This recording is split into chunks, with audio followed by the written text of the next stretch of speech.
नमस्कार दोस्तों, मेरा नाम है विमल सिंह बालाजी। स्टडी अड्डा में आप सभी का स्वागत है।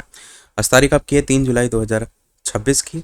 यूपी टेट जुलाई 2026 को लेकर एक नोटिफिकेशन है, उसकी बात करेंगे। और आज के न्यूज़पेपर की न्यूज़ है जहां पर परीक्षा के कठिनाई के स्तर को लेकर के भी बताया गया है, उसकी बात भी करेंगे। यानी 2 पालियों में परीक्षा हुई थी ना, उसको लेकर के। तो उत्तर प्रदेश शिक्षा सेवा चयन आयोग नोटिफिकेशन साइट में तारीख 2 जुलाई 2026 प्रेस विज्ञप्ति के रूप में जारी हुआ कि उत्तर प्रदेश शिक्षा सेवा चयन आयोग के विज्ञापन संख्या यूपी टेट 2026 शिक्षक पात्रता परीक्षा को लेकर परीक्षा आज यानी कल आपकी बात हो रही है कि 2 जुलाई 2026 को प्रथम पाली में हुई 9:30 से 12 बजे तक और दूसरी पाली में 2:30 से 5 बजे तक ये परीक्षा हुई। प्रदेश के 955 परीक्षा केंद्रों पर आयोजित हुई। इस दौरान आयोग में स्थापित AI generated control command room से आयोग के अध्यक्ष डॉक्टर प्रशांत कुमार जो थे, सदस्यगण, सचिव, परीक्षा नियंत्रक और उप सचिव की उपस्थिति में सभी परीक्षा केंद्रों की सघन निगरानी की गई और तथा परीक्षा केंद्रों पर लगे जो एआई कैमरे हैं उनके माध्यम से परीक्षा दे रहे परीक्षार्थियों की गतिविधियों पर भी सतत दृष्टि रखी गई। प्रथम पाली में एआई की मदद से संदिग्धों की जांच के पश्चात प्रदेश के विभिन्न जनपदों में प्रथम पाली में 7 और द्वितीय पाली में 8 फर्जी परीक्षार्थी जो कि दूसरे परीक्षार्थियों के स्थान पर परीक्षा देते हुए पकड़े गए, जिनके विरुद्ध आगे कार्रवाई विधिक कार्रवाई हेतु उन्हें स्थानीय पुलिस को सुपुर्द कर दिया गया।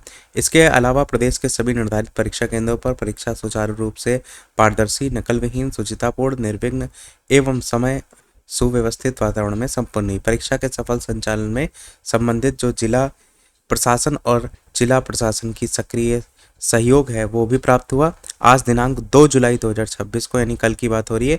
इसकी लिखित परीक्षा शिक्षक पात्रता परीक्षा की दोनों पालियों में अगर बात करें, पंजीकृत कितने थे तो 80,700 600 80,000 नहीं, 8,07,636 परीक्षार्थी पंजीकृत थे, जिनमें से 6,84,614 परसेंटेज में अगर ये वैल्यू बात करें तो 84.76% अभ्यर्थी थे जिनके द्वारा परीक्षा में प्रतिभाग किया गया।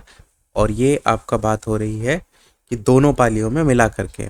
इनमें महिला परीक्षार्थियों की उपस्थिति परसेंट की बात करें तो 84.69 और पुरुष परीक्षार्थियों के उपस्थिति परसेंट की बात करें तो 84.86 जो है ये रहा। मतलब इतने लोगों ने परीक्षा दी।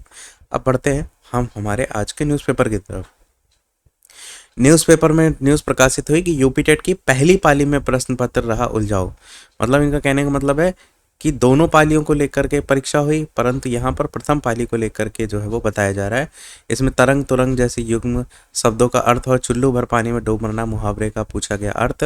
प्रयागराज से न्यूज़ है। और परीक्षा की जो कठिनाई स्तर होगा ना, उसके अकॉर्डिंग कहीं ना कहीं लोगों के नंबर पर भी जो है वो फर्क पड़ता है। अब रही बात नॉर्मलाइजेशन की प्रक्रिया, तो उसको लेकर के तो अभी क्लियर नहीं है। बाकी इसमें प्रयागराज से न्यूज़ है कि उत्तर प्रदेश शिक्षा सेवा चयन आयोग की ओर से आयोजित शिक्षक पात्रता परीक्षा यूपी टेट की प्रथम पाली बृहस्पतिवार को संपन्न हुई। प्रश्न पत्र का स्तर बहुत कठिन न होने के बावजूद कई परीक्षार्थी सवालों में उलझे रहे। पहले दिन 6,84,614 परीक्षार्थियों ने भाग लिया। बाल विकास और शिक्षण विधि खंड में पहला सवाल आसान से कठिन की ओर बढ़ने वाला शिक्षण सिद्धांत पर था। किशोरों की स्वायत्तता की आवश्यकता, भावनात्मक परामर्श और पढ़ने की खराब आदतों पर कई प्रश्न पूछे गए। सामाजिक चिंता, गणित सीखने में ठहराव, समावेशी स्कूल वातावरण से संबंधित सवाल, ये सब भी इस खंड का हिस्से थे। सुकरात की शिक्षण पद्धति और आधुनिक कक्षाओं में शिक्षक की भूमिका पर भी प्रश्न थे। भाषा और सामाजिक अध्ययन के प्रश्न थे, जिसमें हिंदी खंड में वाक्य पहचान और संज्ञा पर सवाल थे, जैसे मेज पर पुस्तक रखी है, भैंस का दूध कितने रुपए लीटर है, तरंग और तुरंग जैसे जो युग्म शब्द थे उनका अर्थ और चुल्लू भर पानी में डूब मरना मुहावरे का अर्थ भी पूछा गया था। संस्कृत में आकाशम का पर्यायवाची और ऊपरी का विलोम शब्द चुनने को कहा गया था। सामाजिक अध्ययन में वैदिक भारत में जनपद शब्द का अर्थ, प्राथमिक उपचार का क्रम और 86वें संविधान संशोधन के तहत मौलिक कर्तव्य पर प्रश्न थे। पुलिस आयुक्त और डीएम परीक्षा केंद्रों पर भी जो है वो पहुंचे थे, उसको लेकर के भी यहाँ पर बताया गया। बाकी सीएबी इंटर कॉलेज में टीटी की परीक्षा बाहर देकर निकलते परीक्षार्थी। एक और न्यूज़ प्रकाशित हुई थी जिसमें भी यही लगभग बातें कही गई थी, और उसमें एक बात एक्स्ट्रा थी कि वहाँ पर पुत्री और माता दोनों लोग परीक्षा देने गए, तो वही चीज़ वहाँ पर खबर के रूप में प्रकाशित हुई थी। तो ये था इस ओवरऑल अपडेट में। कोई प्रश्न कमेंट में पूछ लीजिएगा, वीडियो लाइक से सब्सक्राइब कीजिएगा। मिलते हैं अगले अपडेट में, तब तक के लिए सभी को नमस्कार, जय हिंद।